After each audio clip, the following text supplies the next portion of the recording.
అందరికీ నమస్కారం. ముందుగా మన ఛానల్ని ఎవరైనా ఫస్ట్ టైం చూస్తున్నట్టయితే ప్లీజ్ సబ్స్క్రైబ్ చేసుకోండి. అలాగే పక్కనే ఉన్న బెల్ ఐకాన్ కూడా క్లిక్ చేయండి. అప్పుడే మేము పెట్టే ప్రతి వీడియో మీకు నోటిఫికేషన్ రూపంలో వచ్చేస్తుంది.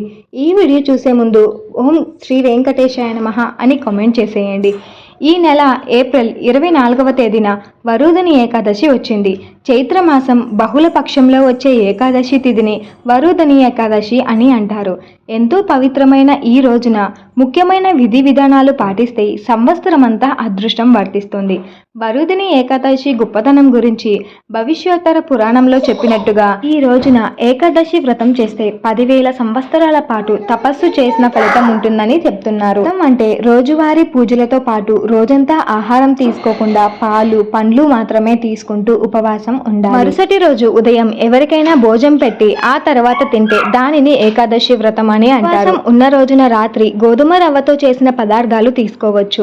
వరుధిని ఏకాదశి రోజున ప్రత్యేకమైన దానాలు ఇస్తే సూర్యగ్రహణ సమయంలో బంగారం దానం చేసిన ఫలితం దక్కుతుందట. ఈ రోజున ఎవరికైనా లేదా బ్రాహ్మణులకు నీటి కుండను దానం చేయడం వల్ల సూర్యగ్రహణ సమయంలో బంగారం దానం చేసిన ఫలితం దక్కుతుందట. ధాన్యం దానం చేసిన అద్భుతమైన ఫలితాలు ఉంటాయి. ఉపవాసం ఉండి దానం చేయాల్సి ఉంటుంది. ఉపవాసం ఉండటం కుదరని వాళ్ళు నీటి కుండను దానం చేసిన అదే ఫలితం వస్తుంది. దేవాలయ ప్రాంగణాలలో ఆహారం ప్రసాదం మంచినీళ్లు పంచిపెట్టడం వల్ల అద్భుతమైన ఫలితాలు ఉంటాయి. వరుధిని ఏకాదశి రోజున వామనుడిని పూజించాలి. వామన రూపంలోని శ్రీ మహావిష్ణువును స్మరించుకోవాలి. అలాగే వీలైతే ఈ శ్లోకం కూడా చదువుకోవాలి. ఓం బాల వామన రూపిణి శ్రీ మహావిష్ణవే నమః అనే మంత్రాన్ని పఠించినా సరిపోతుంది.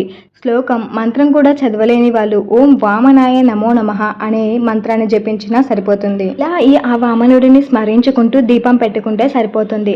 కుబేరుడి ఆస్థానంలో నాట్యం చేసే వరుధిని అనే దేవకన్య ఏకాదశి వ్రతం చేయడం వల్ల శాప విముక్తి పొందిందని, అందుకే శాపాలు కష్టాల నుంచి విముక్తి కావడానికి వరుధిని ఏకాదశి వ్రతం చేయడం ఎన్నో గొప్ప ఫలితాలను అందిస్తుందని వివరించారు.